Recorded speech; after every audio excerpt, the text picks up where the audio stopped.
fresher, and temperatures will be that little bit lower here as well. Staying fine for many as we go through the end of the day tomorrow, and it's looking fine as we go through Friday and much of the weekend. Yes, there will be a few showers around, but most of us will avoid these, and actually temperatures are going to climb up a little. Today, clouds overhead. Total zen within. Boxed Solar sponsors the weather on GB News.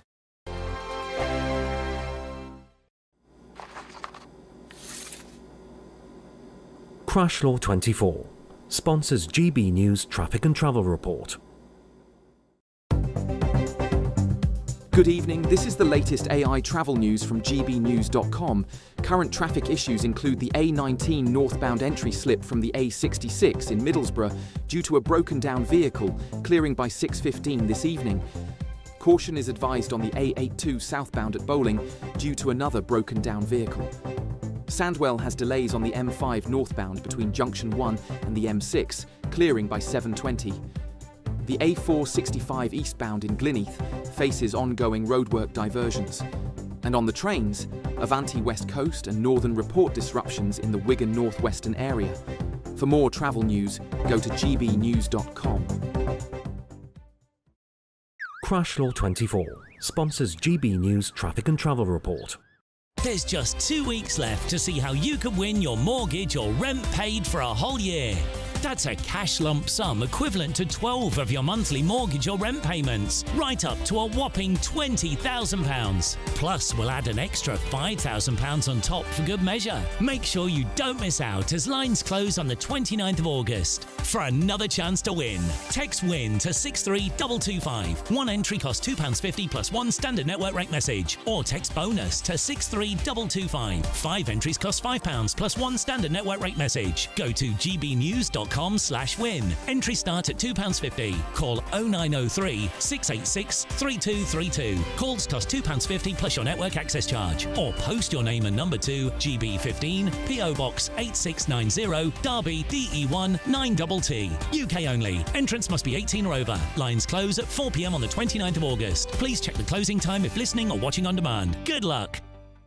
Good Afternoon Britain isn't just about us. The wonderful thing about this programme is it's about everyone watching. It's an interactive programme. Well, there absolutely is something to see here, and we're going to be talking about it more. Whether it's breaking royal news, please bring us up to date, or indeed a particularly punchy speech in the House of Commons. Very, very curious. We bring it to you live, and then we bring you live reaction as well. That's Good Afternoon Britain, weekdays from midday. Only on GB News, the People's Channel, Britain's news channel. Mornings don't have to be tiresome, especially if you have the right company. Wake up to news as it happens, opinion and debate, and of course, a little bit of entertainment too.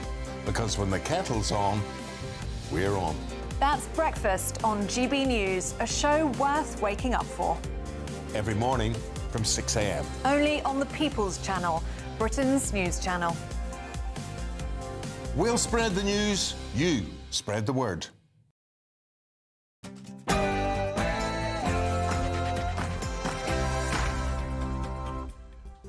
Hello there, it's 6 o'clock. I'm Michelle Dewberry, and this is Dewbs & Co. Coming up tonight, of course, there's been a massive fallout about the Epping hotel situation, but now other councils are looking to follow suit. Let's follow all of that. But don't worry too much, though, because our government have done a deal to send people back to Iraq. Yeah, you know, the country that barely anyone is coming from when it comes to this route. Bit weird. But hey, a little bit of brightness in a dark world. The St George's flag and the Union flags proudly displayed across the land, but are quickly removed by councils. What do you think to that? But don't worry, if it all feels a bit bleak, at least you've got your home, which is your castle, right? Well, apparently even that now may be in the Labour Party's sights, as they look set to consider applying capital gains tax for when you sell your home. Let me ask you, is there any wonder that this party's popularity has slumped to disastrously low levels?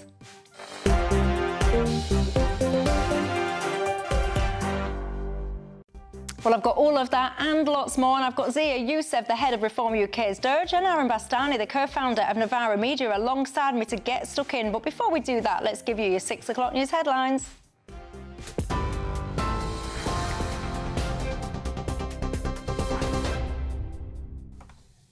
Michelle, thank you, and good evening to you. Just after 6 o'clock, well, the top story tonight, more asylum hotels could soon face legal challenges after a landmark High Court ruling in Essex. Epping Forest Council won an injunction to block migrants being housed at the Bell Hotel, arguing it had become a public safety risk and breached planning rules. Asylum seekers must now leave that site by the 12th of September. Other councils are also now weighing up similar action, including Conservative-run Broxbourne and all 12 Reform UK authorities. Ministers admit the case could have a major impact on housing more than 32,000 asylum seekers currently in UK hotels. The Home Office says it remains committed to ending the use of hotels by the end of this Parliament. But the Conservatives' Chris Philp is calling on the Home Secretary Yvette Cooper to guarantee that asylum seekers won't simply be moved from hotels into apartments. Well, the use of asylum hotels dropped considerably in the last 2 years of the last government. Illegal channel crossings went down by a third during our last full year in office. But what we've seen since the election is a record ever number of illegal immigrants cross the channel because Labour have lost control of our borders. Many councils, including Conservative councils, will be challenging the use of asylum hotels. Of course, it was a Conservative council, Epping, which successfully challenged the government because people don't want these hotels in the middle of their communities. But let's not forget, the reason these hotels are there in the first place is because this Labour government has lost control of our borders. In other news tonight, a former priest who once led a powerful evangelical movement has been exposed as a sexual predator. 68-year-old Christopher Brain, head of the 9 o'clock service in Sheffield, was today found guilty of 17 counts of indecent assault against 9 women in the 1980s and 90s. Jurors heard Brain turned the church group into a cult, surrounding himself with young women he groomed and abused under the guise of spiritual care. He showed no emotion as the verdicts were read out today, and the jury is still considering further charges, including one of rape. Scottish Labour MSP Colin Smythe has been arrested and charged today over possession of indecent images. The South Scotland politician, who's been at Holyrood since 2016, has now been suspended from the party while that investigation continues.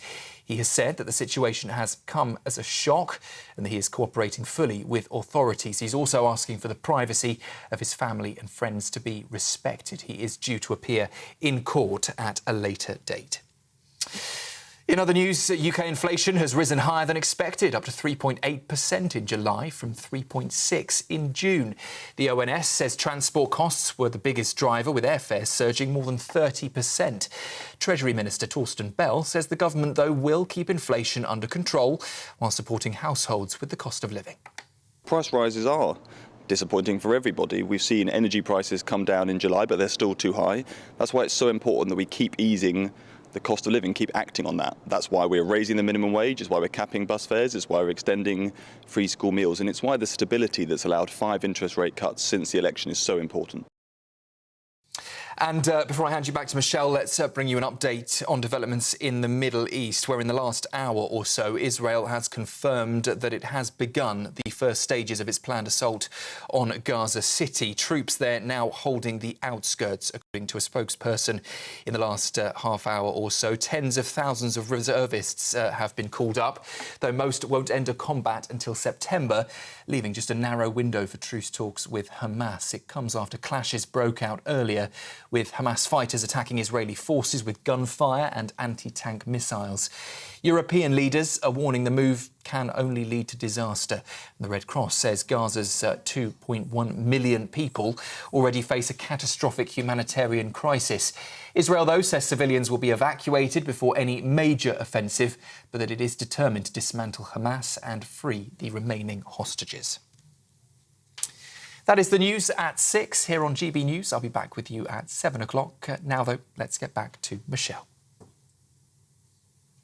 Cheers Britannia Wine Club proudly sponsors the GB News Financial Report.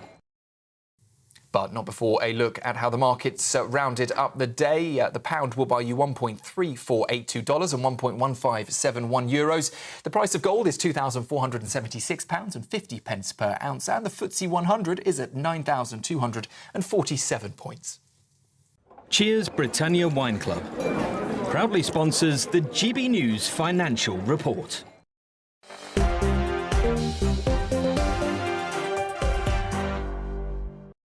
Thank you very much for that. And hello, good evening to each and every single one of you. I am Michelle Dewberry. This is Dewbs & Co. with you till 7 alongside me. I brought him back because last time he was rudely interrupted by Donald Trump. So Zia Youssef returns, the head of Reform UK's Dirge Unit, and Aaron Bastani, the co-founder of Novara Media, are alongside me as well. Welcome, gents, to both of you. Also, each and every single one of you at home, you're very welcome tonight. So tell me what is on your mind. We have a lot that we need to discuss. That fallout from those asylum seeker hotels is not looking pretty, I can tell you. There's not many answers as to where these people are going to go. And there's also now suggestions that other councils will follow suit. Meanwhile, you've had 100 women's charities that have written open letters now basically saying stop focusing on foreign men when it comes to the risk to the women's safety in this country. I'll get into all of that, worry not. And you can join the conversation in all the usual ways. Email me, gbviews@gbnews.com. Go to the website, gbnews.com/your say, or you can tweet or you can X me. But before we get into all of that, if you're sitting relaxing in a home that you might have saved very hard indeed for, I don't know, you might have made goodness knows how many sacrifices to finally have a place that you can call home. Many people might think when you sell that, of course, it is free from capital gains. Well, apparently now even that is in the line of vision when it comes to the Labour Party and what they are potentially planning. Let's just cut to the chase on this one. This is because the Labour Party have got us into an absolute financial mess. It's terrible, and we'll get into that. But is the answer to apply capital gains here to people's primary residence when they sell? Obviously not, but all of this stuff is connected, Michelle, right? Because, you know, the cost of these hotels, these illegal migrants still streaming across the channel at record rates now under this Labour government, that is being paid for by the taxpayer. Rachel Reeves is all out of ideas. She's running out of runway fast. We've seen the 30-year yields, British government gilt yields now at the highest level this century. That's the cost of borrowing for the British government. We've seen inflation just weeks after the Bank of England cut rates, which is really her last lifeline, that they were going to do this, and they were crowing about it. Well, what's happened? We've seen inflation, surprise to the upside. What does that mean for people watching this programme? Their cost of a weekly shop is going up. Their cost of flights to go on holiday are going up much more than expected. And what's her answer to this? Coming after people who have worked hard, as you've said, done all of the right things. And by the way, many of those people, you know, there has been no capital gains tax on people's primary residence for as long as I can remember. It's something a lot of people were relying on for their retirement, for example, or to give their kids perhaps a better life than they had, or to be able to send their kids to independent school, which now has VAT on top. I will say this, though. Reform are really clear. Whatever vandalism she does to the tax code, I put this on Twitter earlier today, a Reform government will unwind that vandalism. And therefore, if she passes this ridiculous law, which, by the way, they ruled out, I want to make that clear too, Starmer explicitly ruled out doing exactly this thing before the last general election. If she does it, Michelle, Reform will reverse it. And I really hope the Treasury and the OBR, the people who are supposed to forecast the returns for this, to take into account that if people believe there's going to be a Reform government coming, which is what the bookmakers believe now, then if you can save 24%, Michelle, on that sale, on that gain, by waiting a few years, people will, which means even if she passes this law, even if she introduces this tax in the budget, it will raise next to nothing. Yeah, and I mean, I've got to say at the moment, so capital gains, obviously, it just varies. So it could be 18%, it could be 24%, it could be anything, quite frankly. They could do anything. Aaron Bastani, where are you on this one? I think you've got the wrong guy in today, because I'm meant to be the lefty, and I'm going to actually say I agree with Zia, because I think it sets an incredible precedent to start charging capital gains tax on a primary residence.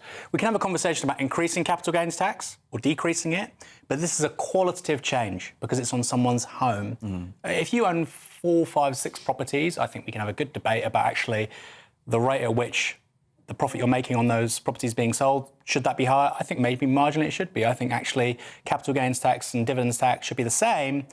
But this is a really, really significant shift. And it's because of the black hole you're talking about. I mean, it's saying 40 billion here. It's actually 50 billion because, of course, she wants that 9.9, best part of £10 billion cushion. So we're going to see lots of taxes like this. We're going to see lots of cuts as well. And it's just extraordinary. I don't really think there's been another example of a government going from such confidence, such aloofness, a striking historic majority, to scrambling around like this for ideas. I think even Rachel Reeves herself would have said 12 months ago, 18 months ago, this is not smart because, as this article makes clear, you're going to create a dropping off point. Lots of houses suddenly will go to 1.4 million or to 1.8, 1.9, 2 million. You're going to really create a big asymmetry in the market. Well, you just won't sell your house, because if you're going to have to pay capital gains and then you're going to have to potentially pay stamp duty and all the rest of it, you're going to have this monumental cost. You won't move. So then what you've got is you've got to have all these people with these massive houses, 3, 4 bedroom or whatever, just sitting there going, the cost of me downsizing is not worth my while. So then you're going to have people can't access family homes. Well, quite. And you might have somebody, for instance, a widow or a widower. They've got a 4 or 5 bedroom house. All the kids have left. Their partner or their spouse has unfortunately died. As you say, they might want to sell it to a family with 3 or 4 kids. That's great. It's in economics language. It's shifting around supply for people that need it. It's reallocating really important resources. And you're actually putting a stop to that by taxing that person, creating a big disincentive. So I don't think it's wise. Like I say, I think capital gains could probably be nudged up regardless, but I don't think this is the right way to do it.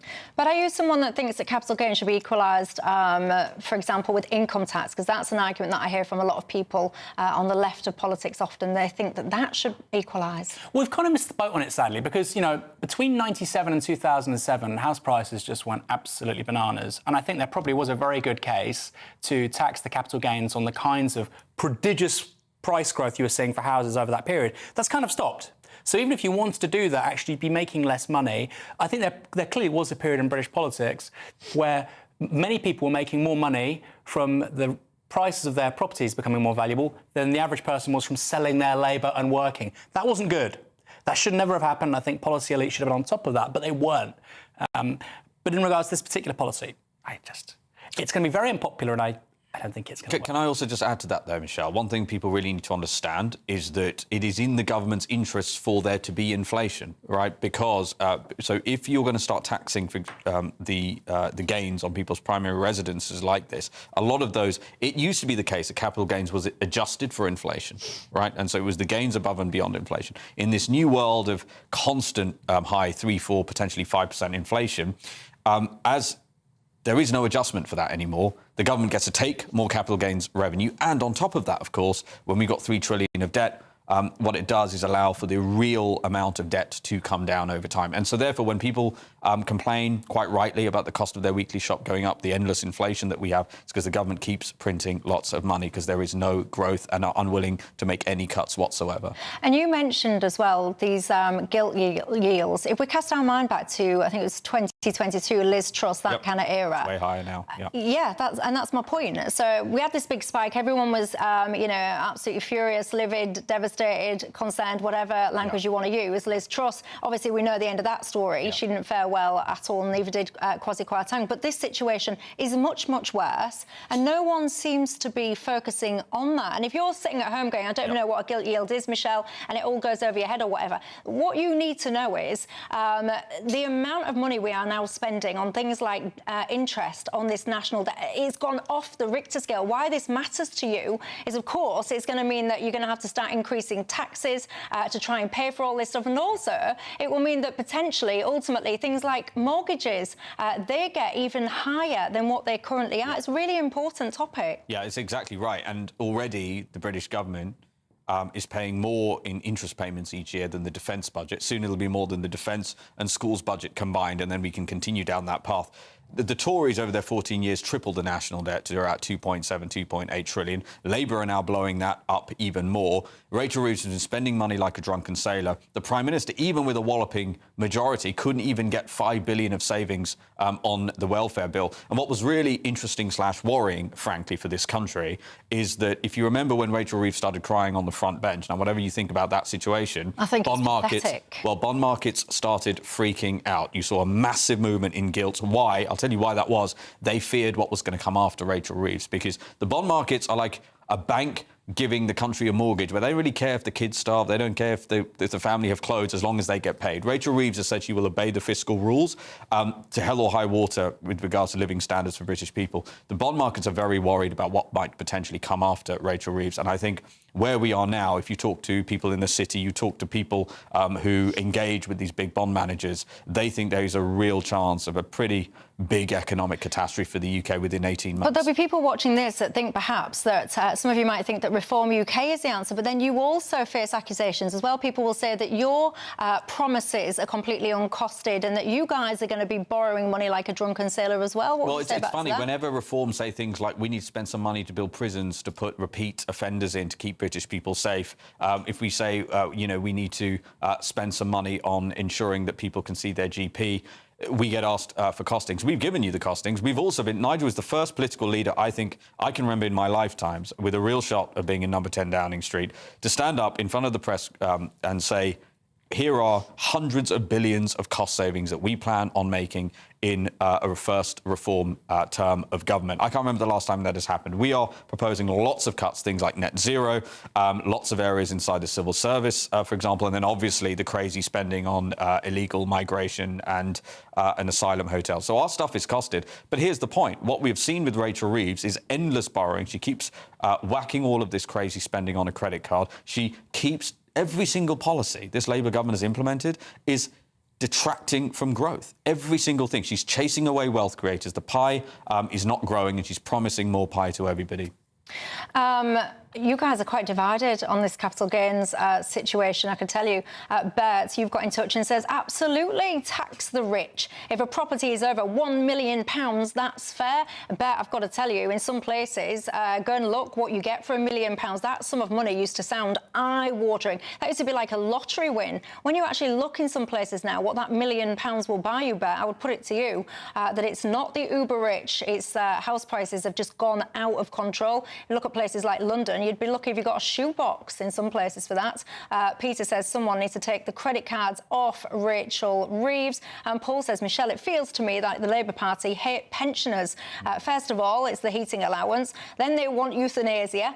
Now they're talking about capital gains tax on homes. Deaf juices will be next. It feels to him, he says, that this government cares more about foreigners than they certainly do about British pensioners. Paul, many people might be nodding along to that, and that might explain what I want to look at next. Why is, I mean, I think I know the answer. I think you've just answered it as well there. Why is the Labour Party's popularity plunging so low? Minus 56. Let's look at that after the break.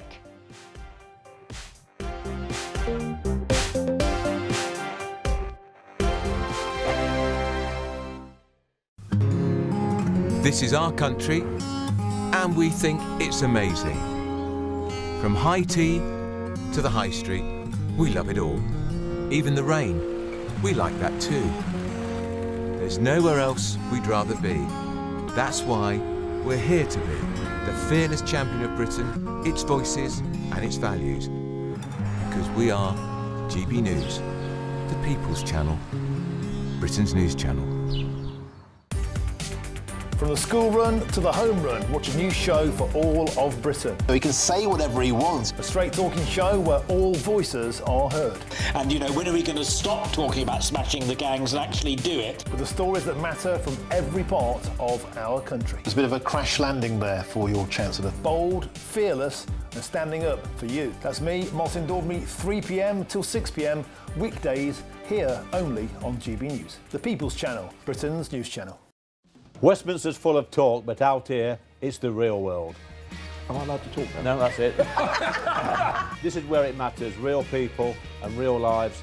That's what politics is all about. In fact, has Trump made a good start? No. Straight answers, no spin, and just a couple of pints. How many fingers have I got up? About 10. So join me for Lee Anderson's Real World every Friday at 7 p.m, only on GB News.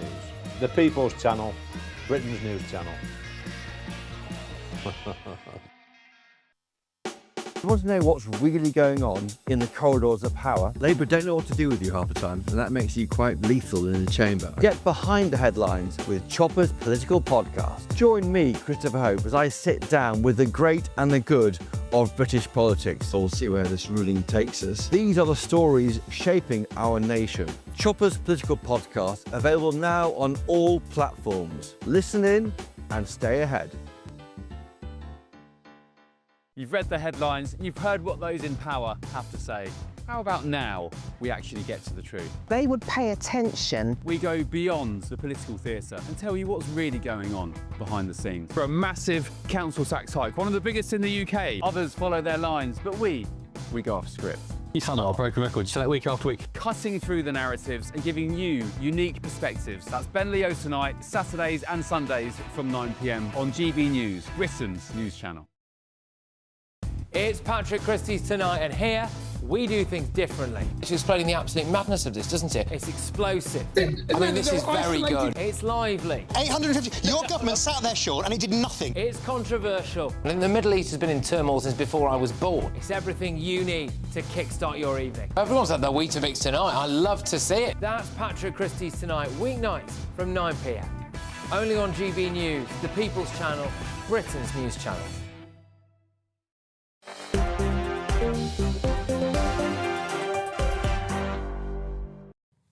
Hello everybody, how are you tonight? I am Michelle Dewberry, Dewbs and Kerr, Tull 7, Zia U7, Aaron Bastani keeping me company. You're very divided, I can tell you, about the capital gains tax. I think there is a little bit of a line of division based on whether or not you own your own home. If you do, so many of you are getting in touch saying that you're against the even the notion, even the whiff of potentially capital gains on primary residence. Other people are saying, well, it's all fair, isn't it? If you're wealthy and you have a house, you should be taxed more.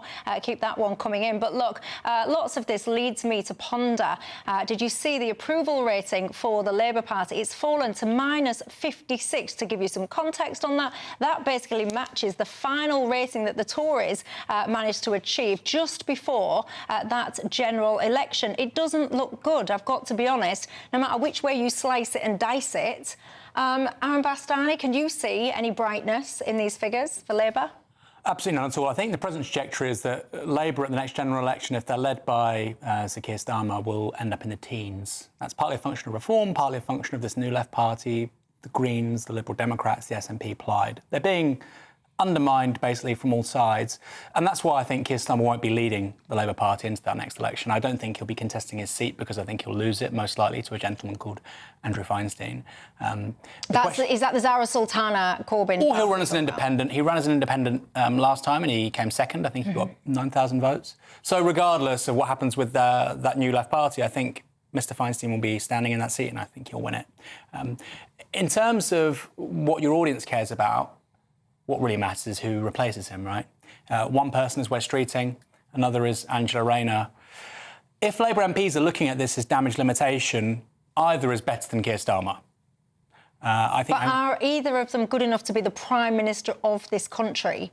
I mean, think about the population, the millions and millions and tens of millions of people that reside in this country. Is that the best of the best? Angela Rayner, Wes Streeting. I would say a big problem for Keir Starmer has been Morgan McSweeney and Rachel Reeves. So if they appointed somebody who was a competent Chancellor and a competent Chief of Staff, I think they'd be doing a better job. And I certainly think both will do better in a general election than Keir Starmer.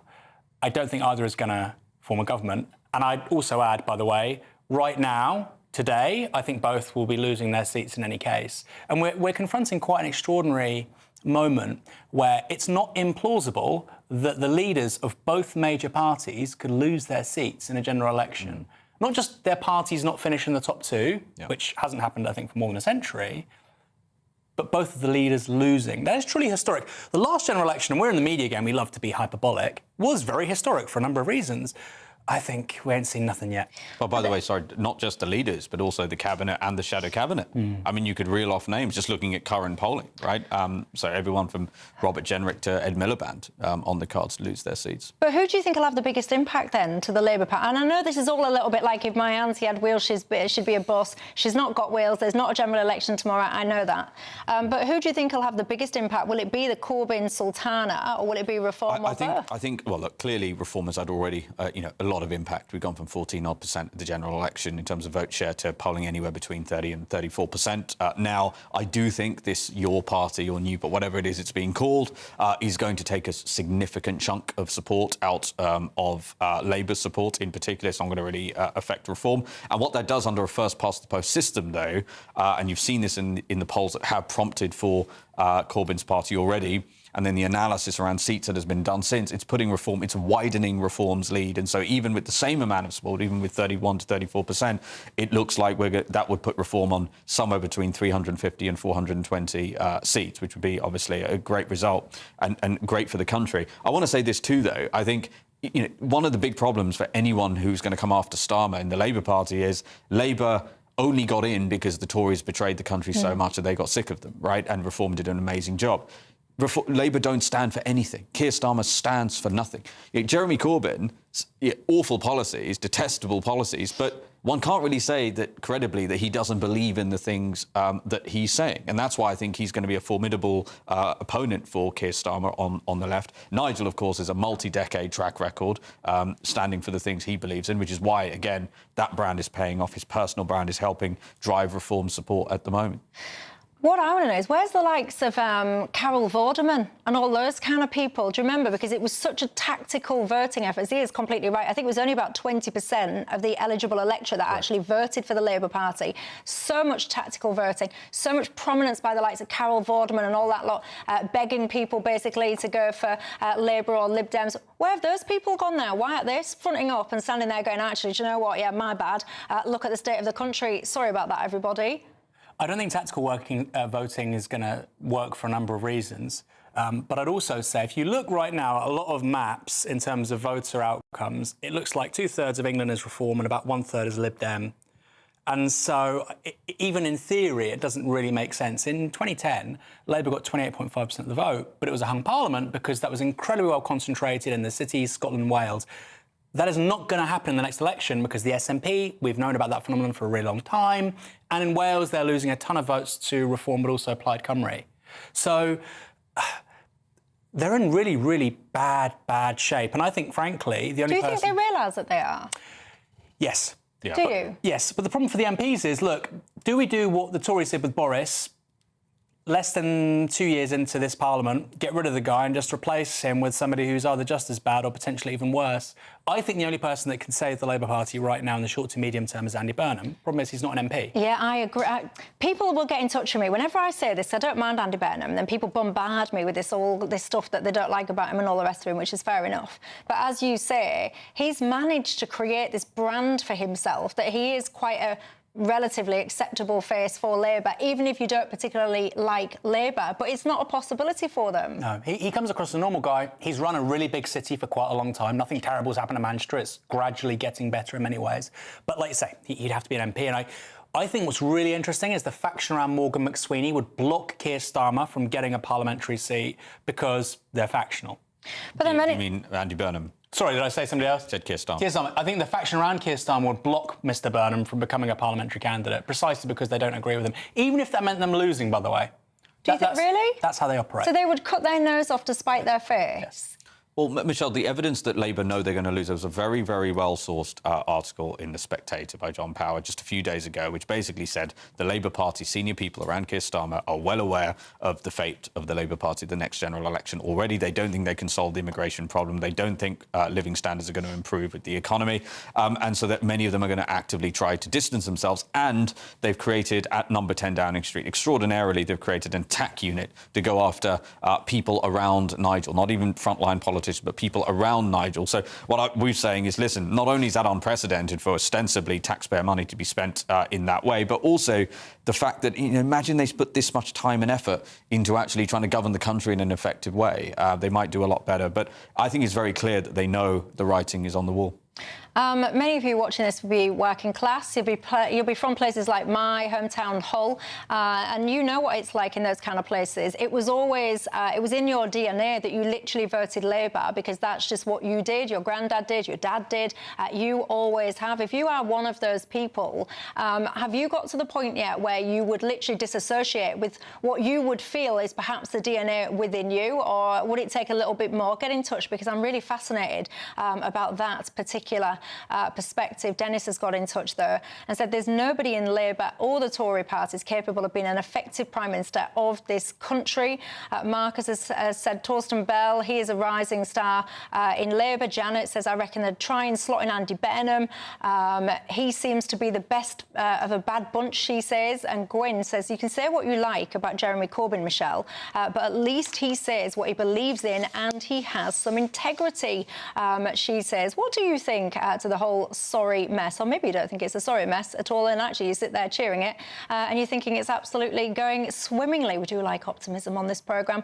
I'll tell you what's not very optimistic at the moment, the whole mess around what on earth do you do with these so-called asylum seekers. If not hotels, then where?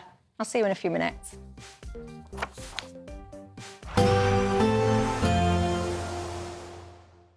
Ready to soak up that holiday sunshine? Won't we need some cover? No worries, all sorted. All Clear Travel Insurance sponsors GB News Travel Destinations Forecast. Hot and sunny conditions continue across much of Spain and Portugal. A few heavy showers likely in Croatia. A fairly brisk wind blowing in Sardinia, quite breezy too in southern parts of Portugal. But most of Spain and Portugal dry, fine and sunny. Just a small chance of a shower in Ibiza. Much greater chance of seeing some heavy showers across Croatia. Fine and sunny for most of the Greek islands and Turkey. That will continue through the weekend as well. Goodbye. All Clear Travel Insurance sponsors GB News Travel Destinations Forecast. Hello, good evening to you. Hope you're well. This is your latest GB News weather update from the Met Office. Now, as we go through the next 24 hours, it's going to stay dry for the vast majority of us, but worth bearing in mind, it could be a little chilly. We have had a cold front pushing its way across the country through today. It's not brought much rain, not at all, just a bit of cloud perhaps, but we do have slightly fresher air across us at the moment, and with lots of clear skies around, that's why we're going to see temperatures taking a bit of a dip. Not totally clear skies, some parts of central southern Scotland and down the eastern side of England. A bit more cloud here, a bit more of a breeze, so temperatures not quite dropping so low here, and generally towns and cities holding up in double figures, but towards the west, where we get the clear skies, temperatures tonight could drop to low single figures, so a bit of a fresh, chilly start for some of us. But a bright start across much of northern Scotland. A few showers still for the Northern Isles and down the far northeast of Scotland as well. Across more central southern parts of Scotland, a bit more cloud here, perhaps a few spots of rain early on. But a brighter picture for Northern Ireland and much of England and Wales, although across parts of the southeast in particular, a bit of cloud here and a few showery bursts towards the coast as well. Also a bit of a breeze here, in fact down the whole eastern side as we go through the day. There is always going to be a bit of a nagging breeze making it feel a little bit fresher, and across central eastern parts a bit more cloud bubbling up at times as we go through towards lunchtime. Some of that will break up, so some brighter sunny spells developing as we go through the afternoon, but a good deal of sunshine across northern parts and also towards the southwest, and feeling warm in that sunshine with temperatures peaking in the low 20s Celsius. Another fine day on offer as we go through Friday, perhaps a bit of rain pushing into the far northwest of Scotland, but otherwise lots of dry weather, some brightness around and just a few spots of rain here and there. High pressure staying in control as we go into the weekend, so things are staying fine. Lots of sunny spells and temperatures creeping up a little as well. Have a great evening. Bye-bye.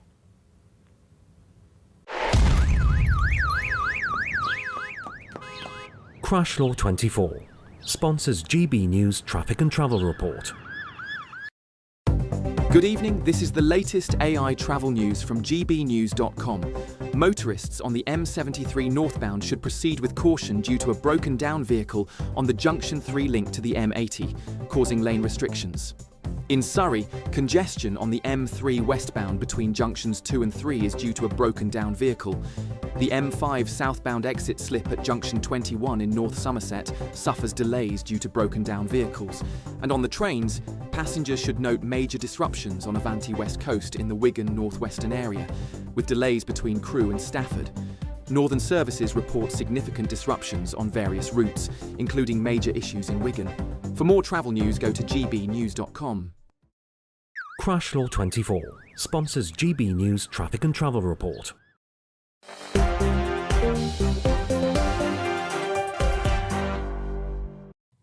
Hello, everybody. Good evening to you. Michelle Dewberry, Dewbs & Co. Alongside me, Zia Youssef, the head of Reform UK Dirge, and Aaron Bastani, the co-founder of Novara Media. We've just been trying to figure out why we think that the popularity of this particular current government is not going so well.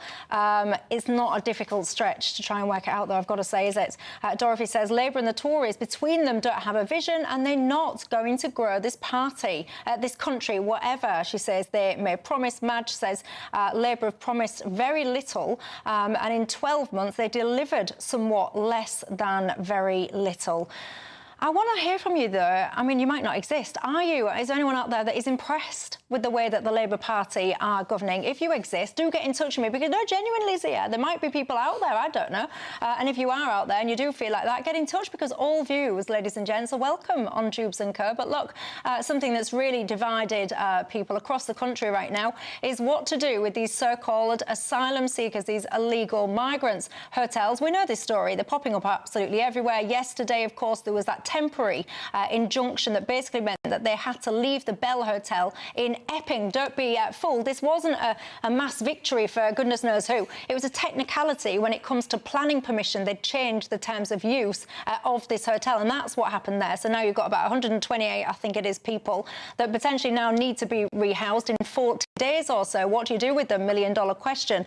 Other councils now, Zia, potentially saying that they might follow suit. Reform UK being some of those councils. Yeah, absolutely. I mean, I said on May the 2nd, after we swept the board in the local elections, we committed that reform councils who have planning power would use every tool at their disposal to resist this appalling situation with migrant hotels and houses of multiple occupancy. That is what we're doing. We've already got processes in flight with West Northamptonshire and Durham, for example. But we should be clear, Michelle, the only way to actually solve this problem is to deport the people who are here illegally. And not only is that not happening, and not only is the problem not improving, it is getting worse at an accelerating rate. Over 50,000 have crossed the channel illegally since Starmer came to power. They keep talking about smashing the gangs like drones when they go on TV. The only thing they're smashing is the record set by the previous Tory government under Rishi Sunak. And by the way, of course, as they now get taken out of hotels, look, you know, what's really interesting, Michelle, is that the number of illegal migrants inside hotels in this country at taxpayer expense actually peaked at 56,000 under Robert Jenrick when he was immigration minister. It's now fallen. It's now fallen from there. But that's not because these people have been deported. We shouldn't be celebrating that. It's because people are being moved. These illegal migrants are being moved into houses of multiple occupancy, which one could make a really good argument that that is even worse. The only way to solve this problem in the long run is to deport those who are here illegally, which means leaving the ECHR, disapplying a whole load of clauses on international treaties that will frustrate deportations, and have a proper operational plan to return these people to the countries from which they came. That's what a reform government will do. So you mentioned Robert Jenrick, and because you brought that up, there seems to be a bit of a spat unfolding on social media between you two. If you're not on Twitter, I bet you have a happy life if you're not on Twitter. But if you're not on Twitter, basically, you and Reform, you've basically suggested, you've shared clips of Robert Jenrick basically saying they want to procure more hotels. That's the nuts and bolts of the essence of it all. He's saying that you've essentially doctored clips, that you're misrepresenting the situation, that he was referring to some, it's on the screen, some of it anyway, some incident where in Manston there'd been this firebomb and all the rest of it. He says, in a nutshell, that he's done everything possible during his time to try and reduce all this stuff, and that you're essentially misrepresenting him. Well, let's just look at the facts. Let's look at the numbers, the actual Home Office numbers that anyone can go and look up right now. The number of illegal migrants, Michelle, that were living in hotels at the taxpayer expense peaked at 56,000 when he was the immigration minister, and that number was up 30% year on year. It is now down. Even this Labour government can't get close to the numbers that he delivered as immigration minister. So one thing I will say about some of these Tories who now present themselves as, quote, of the solution, is they're very good at saying that the Tory party must apologise for mistakes that they've made. But they only ever seem to want to apologise for what other Tories did. They never want to apologise for their own record. And frankly, we would all respect them a lot more if they just came clean and said, I mean, the videos are there to see. They're not doctored. They are clearly him boasting about opening more hotels. People go and watch that for themselves. in the end, the only way we're going to turn this country around is by having a Prime Minister like Nigel and a reform cabinet of people who have not had any responsibility in destroying the country, in taking the country to where it is. Well, that's what I was going to ask you. You've just leaned into one of my other points, because people get in touch with me and they're furious about lots of things that the Tories did. Lots of them get in touch and think that you Reform UK are the answer. But then they'll often ask me the question, if Tories are responsible for wrecking the country, as many people feel that they are, why would Reform accept defections then from the Tories? Yeah, look, it's a very reasonable question. Very, very few senior Reform people were served inside those governments. We have had people like Andrea Jenkins, who I think is a formidable person, who joined us very early, by the way, and I remember being there when we discussed this. She said she wanted to run to be mayor in Lincolnshire. It was a very brave thing to do, ultimately, because at that time, the polling gave her basically no chance of winning. Now, because she's such a formidable politician, she ended up winning. We're really clear. We welcome people into our party who want to turn the country around. That's fine. We might take defections from the Conservative Party, Michelle, but that doesn't mean they're going straight into the highest offices of the land. Nigel's been very clear. We need reform people in those seats. That's what he's going to deliver. Bastani, your thoughts on all this? Well, in terms of Robert Jenrick in that video, he's not exactly going to say, you know what, you got me, Gov. I said something and now I'm saying something completely different. There's also another video of him saying my ancestors were migrants. They just got on a boat before these guys did, which is, you know, lots of people think that, particularly on the left, but they then don't make a beeline about people coming on small boats and trying to carve out a political brand on opposing it. So he's saying something now which is entirely at odds with what he said in the past. What I say to Zia is what you just mentioned, really, is there is clearly a tension between the defections that Reform are willing to accept and this line about these people being complicit in stuff that they're now moaning about. Case in point, Suella Braverman. She was the Home Secretary when this country had 900,000 plus net migration in 1 year, I believe in 2023. Would you accept Suella Braverman on the Reform benches? Well, that's a decision for Nigel, but I think it's quite clear that she hasn't joined. I personally don't think, I've been very open about this, I think particularly after what we've learned about the Afghan situation, which was new information that, for example, she and Robert Jenrick both knew about that programme to basically smuggle Afghans into the country, knew about it, were cloaked in the protection of parliamentary privilege and did nothing about it. I think that basically you forfeit your right to do the things you just described then and start carving out a political brand to solve the problems that you knew about and helped create. But one thing I will say, as someone who was the chairman of the party and helped set up that kind of team that vets defectors, you only see the people who do defect. You don't see the many, many people who try to defect and do not. That's what I will say. We have taken the minority, a relatively small minority of the Tories. Who was the highest profile Tory that you've turned down? Well, I'm obviously not going to. Why? We weren't telling anyone. You're going to compromise the integrity of our process, right? Look, Reform. We are focused on solving the problems the country has. By the way, I will also say this. People can change their opinions. That's fine. And what I would say about, again, people like Robert Jenrick, who, in that clip where he talks about my ancestors just got on a boat earlier than more recent ones and that, quote, great immigrants built this country and stuff, is that if you came clean and said, yes, I said those things, I have now completely changed, I regret my record as immigration minister, that's one thing. But totally misrepresenting it, I think he should be apologising to the protesters, the mums protesting in Epping, not going there and presenting himself as a solution without doing I do think strange things are going on with Robert Jenrick, though, because he went over to Epping and he was, there was a photograph of, I don't even know who the fellow was, but Robert Jenrick was there and then some guy, apparently he is a neo-Nazi, fascist or whatever it is. So now everyone's kind of going, oh yeah, Robert Jenrick is pictured with this guy. And I think that's all just a little bit pathetic, really, because as anyone will know that's even vaguely in the public eye, when you go somewhere, people do gather around you for a photograph. You don't necessarily know who any random person is behind you. I find that all very strange and a little bit pathetic, really. Anyway. I agree with that. You're not accountable for someone who happens to be standing near you at a protest. But people do it all the time. They do it all the time as a way of attempting to smear somebody. Oh, look at him. He happened to stand within, I don't know, 3 foot of some random guy that happens to be a wrong one. He's accountable for his record as immigration minister when he rocketed the number of illegal migrants in hotels. Lots of you, though, actually. You surprise me sometimes programmes because lots of you have got in touch and said, Michelle, hold on a second, because all you're doing is attacking the Tories. But it was they were thwarted in every which way. You'll get in touch and tell me. You'll tell me that they wanted to do Rwanda and that there was pushback all the time, whether it was judges or whoever it was. And there's still many of you out there that do think that the Tories tried to do the best that they possibly could, but they were hamstrung. Get in touch, join the conversation in all the usual ways. There's loads that we need to talk about. We ain't got much time to do it in, so it'll be action-packed in the next section. See you in a minute.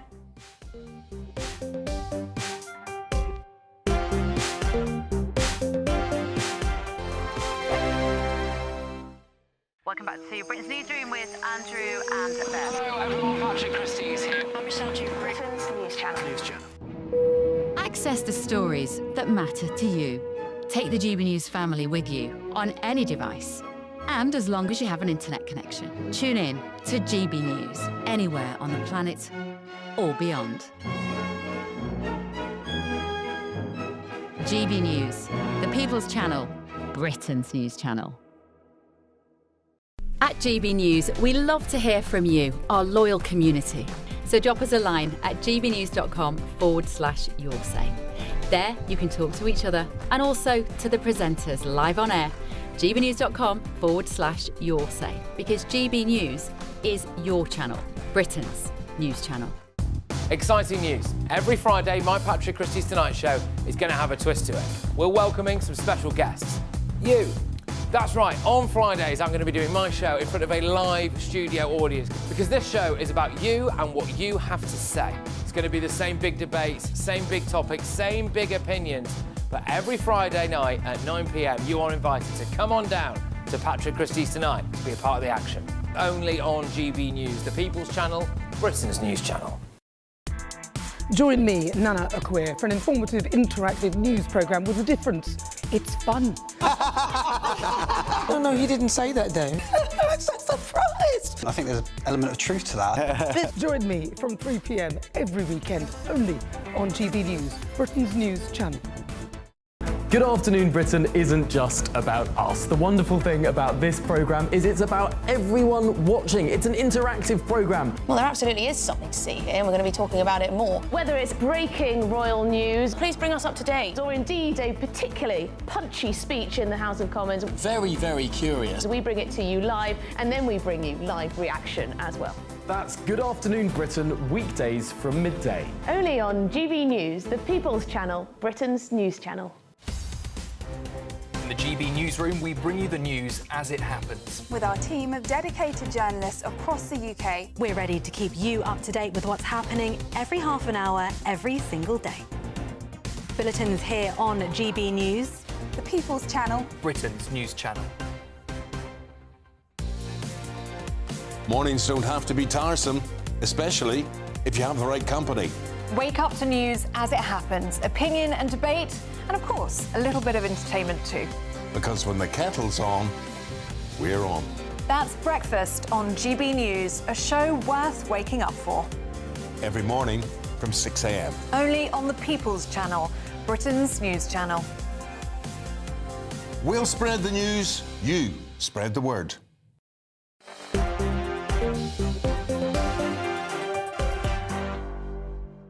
Hello everyone, Michelle Dewberry with you till 7. Zia Youssef, Aaron Bastani alongside me. Now, if you're sitting there saying, what a life, what a country, let's get out of here.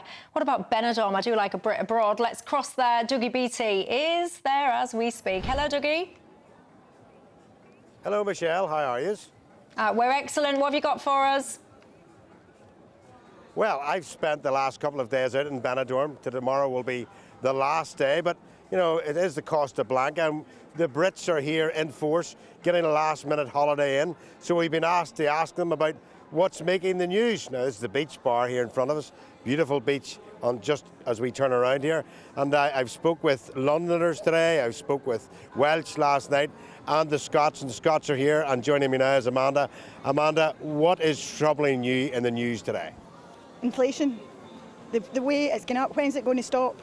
It's just everything that's we come here and it's cheap as chips. It's £2 for a pint of lager, £5 for a full meal. You go home and it's a fortune. We come to Costa Blanca Blanca. And we go home to cost a fortune. It's ridiculous. It's really bad. Very well put, but I mean, what do you think's causing it? Labour government putting everything up. I mean, start it off with a £22 million black hole, now it's a $5 billion. Is it not 5 billion, I think? Yeah, so there's 50 million. So 50 billion, so it's gone out, they basically doubled the black hole that they have. It's ridiculous. And it's no fair to employers when the national insurance went away up in price.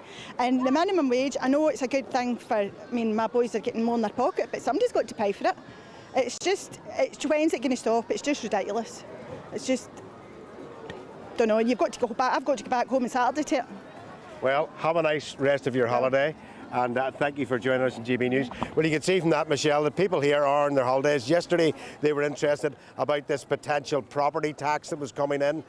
You know, it doesn't go away once they go on holidays. They go to the bars here at nights. Not all of Benidorm is some mad, youthful place. There is a beautiful place here, the old town, and people do go into the coffee bars. They do talk about what's going on back home. And over the last couple of days, we have really seen that things are playing on people's minds. And today it is inflation. Of course, food price is right in the middle of that inflation target. It went up 2 years ago with the Ukraine war. We don't have food security.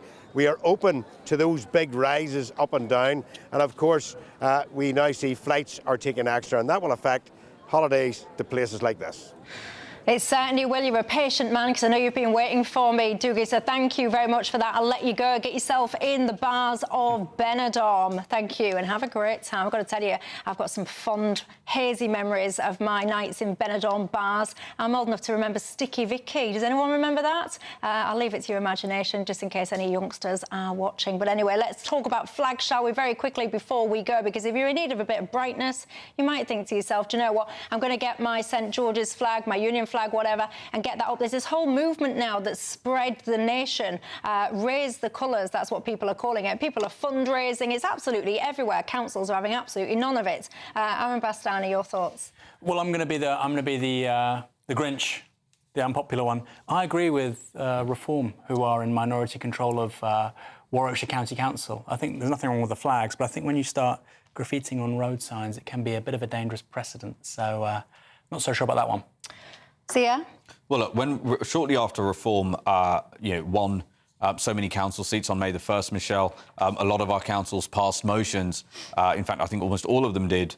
To say that the only flags that would be permitted to fly on council premises would be, these were English councils, so the St George flag, the Union flag, the council's flags and the flags of our armed forces and royal family. I think that's a great thing. I don't think political activism should be happening on council premises. And then with regards to these flags, and our councils have already very publicly said they would not be taking down, they would not be using taxpayer money to take the flags down. We should be proud of our flags. And we have to ask ourselves why people feel like this is so important to them. It's important to listen to people. And I will say this too, the point about the roundabout and things, you're already seeing these memes going around now on social media where people are going around painting the St George's flag onto potholes because they think otherwise utterly useless councils who say they're too broke and rubbish to do anything about potholes might actually turn up and fix them. And so that's the other big double standard There you go, there's a roundabout. When it comes to extinguishing displays of patriotism like this, councils like Birmingham are there in an instant, and yet any other time you need the council to do anything from an infrastructure perspective, they have no money or talent. Yeah, but you speak about all that. I think this is great, by the way, I've got to say. But Councillor Carl Pex, he's a Reform UK councillor in Bromsgrove. He's putting out now saying that this is wrong. This painting of these roundabouts is wrong. He regards it as an act of vandalism. Yeah. And get this, he says, and I directly quote, "I will be seeking criminal damages so that every other taxpayer in the country does not pay for this." That's a bit off-brand for Reform, isn't it? Well, I couldn't disagree more with that statement. What's he doing? You'd have to ask him, but we can disagree more with that statement. That's all I'd say. Yeah, he's a Reform UK councillor, Carl Peck. You're very welcome on this programme, because a lot of people have flagged this to me tonight. It's a little bit surprising to some of you guys, but you know what? If you're in Birmingham, I've got a great idea for you. Get your wheelie bin, paint it as a St George flag. You've got your bin strike still there. That'd sort it out in a nanosecond. All your rubbish would be cleaned up. You can have that one on me for free. You're very welcome, ladies and gents. Anyway, look, that's all we've got time for. Thanks to my panel. Thanks to you at home. I'll leave you dreaming of nights out in Benidorm. Have a good time. I'll see you tomorrow night. expect warm spells with the odd rude interruption. Boxed Boiler sponsors the weather on GB News.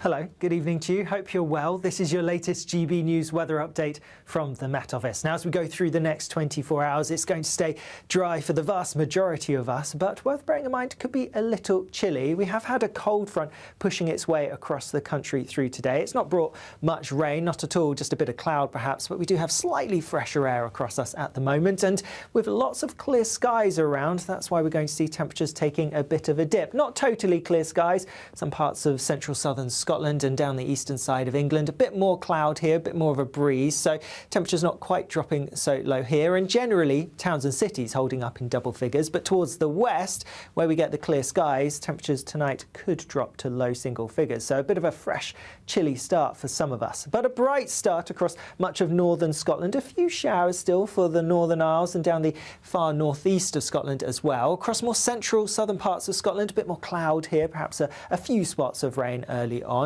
But a brighter picture for Northern Ireland and much of England and Wales, although across parts of the southeast in particular, a bit of cloud here and a few showery bursts towards the coast as well. Also a bit of a breeze here, in fact down the whole eastern side as we go through the day. There is always going to be a bit of a nagging breeze making it feel a little bit fresher, and across central eastern parts a bit more cloud bubbling up at times as we go through towards lunchtime. Some of that will break up, so some brighter sunny spells developing as we go through the afternoon, but a good deal of sunshine across northern parts and also towards the southwest, and feeling warm in that sunshine with temperatures peaking in the low 20s Celsius.